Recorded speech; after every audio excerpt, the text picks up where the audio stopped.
Good morning, Year 5s. This video is English Sheet 1, Newspaper Waggle, so let's get cracking. Don't forget, when you click on Tuesday, you'll see your maths first, but if you scroll down, you'll find your English. So, I'll zoom in a little bit for us. I'm not going to write it on the sheet, because I think most of this can be spoken today. So, first one, write the sentence ending with a subordinate clause. So you've got a subordinate clause, but you've got to put it at the end. There's also a little honeypot trick in here that I'm hoping you all spotted, like I do on a do now sometimes. Just keep you ticking, because you know you're looking for phrases and clauses. You don't know about some homophones. So, well done if anyone spotted that I put the wrong there in on purpose, because that's the there as in their thing, it's possession, isn't it? It should just be there as in THERE over there. So, well done if you spotted my little trick. I promise that was on purpose. Write the sentence ending with a subordinate clause. It should be, there were robins making a nest whilst Mr. Cooper was trying to work. Simple as that. Because that's your subordinate clause, because the whilst is a subordinate conjunction. Next one, think of a fronted adverbial for I eat bacon for breakfast. Again, time and place are dead easy, aren't they? You've got your tramp. So time, reason, manner or place. You could have in the morning, comma, I eat bacon for breakfast. Every morning, comma, their time. Place, at the table, comma, in my kitchen, comma. You could have reason or manner, I suppose. Reason could be because I'm hungry, comma. Manner could be as quick as a flash, comma, I eat bacon for breakfast. So you could have any of them, to be fair. Give two purposes for parentheses. So this was one of the last things we talked about in English before we had the lockdown. So you could parentheses can give you scientific vocabulary, which is in the next part of the do now. You could also have it for clarification. So if you've got a word that you think the reader might not know, in parentheses, you can just put what it explains. You can also put relative information that might be useful, like dates, can't you, into parentheses. There's a couple. Punctuation. What's missing here? The wind howled and bit at his face, full stop. Dave's determination. His determination belongs to him, so you need an apostrophe before the S. Just one Dave. Dave's determination and resilience surged through him. Next one. Might look weird. I tried to make it as simple as possible for you. It does relate to this parenthesis one here. Robins, Erithacus rebecula, are native to Europe. So there should be brackets for the scientific name there. Okay. We did a lot of that with our sea turtles, didn't we? Chelanudia, I think it was, wasn't it? So you should have brackets for the scientific name there. Debbie doesn't like meat, so she decided to become a vegetarian. There's two things here. You should have a contracted apostrophe, because that's does not, and it should be between the N and the T, because you've got an omitted O, the O is missing. And then also a comma there, because that is a coordinate conjunction. You're linking two independent clauses. Debbie doesn't like meat is one sentence. She decided to become a vegetarian is another sentence. So you can put a comma there to show that that's connecting them. Well, homophones and spelling. I tried to think of a way to get these to get this in, because this is equally as important as everything else for our English. So these are very similar to what we did in do nows in the morning. So which is the correct homophone? The head teacher had invited a mystery guest to today's assembly. It should be the second one. That's guessed as in you've guessed an answer. This one I was trying to get you to just go over some of your spellings.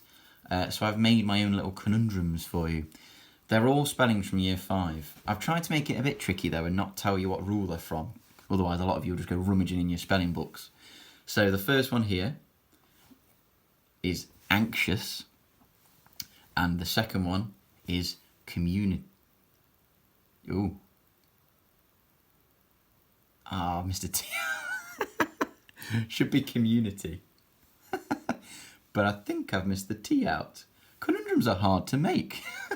Well, if you got really stuck on that one, it's because there's a letter missing. I am sorry, Year 5s. That one should be community. Oh dear. I hope you didn't spend too long trying to look for the T on that. Right, apologies. Once you've sorted that out, here is your English task for the week. Try to get it a bit, get your family together, have a bit of a laugh with this. So, I'll just talk you through this. At the end of the week, you'll be writing a newspaper article about an event. This event could be real, like third week in lockdown. It could be a made-up crime. Maybe a family member's done something in the house. Or someone in the house has broken a new world record. So today, have a look at my WAGOLL. It's uploaded on the website. It's also attached on this document, actually. And think about what you could report on. I highly recommend involving the family because you're going to need quotes from people because you're going to be the reporter. So you're going to want to ask people. You've got a house full of people. So if you can include them, it'd be really good. Here are some headlines you could use, like some ideas of what to report on. But I know a lot of you will have loads. So you could have things like, that's gone too quick. Family in third week of Monopoly during COVID-19 lockdown. And just a little idea. Family of 5 have entered their third week of playing one game of Monopoly.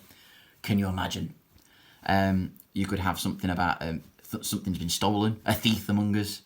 So a family's been torn apart with the last biscuit being stolen. Footprint fools family. Maybe there's a mysterious footprint in the garden. Family's FIFA fallout.